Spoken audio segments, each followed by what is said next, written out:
पता नहीं की तो उस दिन ले जाके पीछे तो मैंने रबता ही नहीं किया।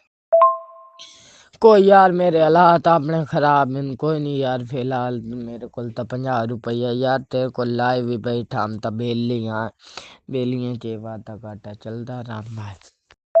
मैं लाए वाला है प्रोटोकॉल जितनी रात मैंने 50 रुपया दे बड़ा मैं आप लोड मैं डीजल जावना नाड़ डिस्क मारने निकना कभी लेट होई कर तो हूँ मैं 10 बकदन देना मेरे आप मला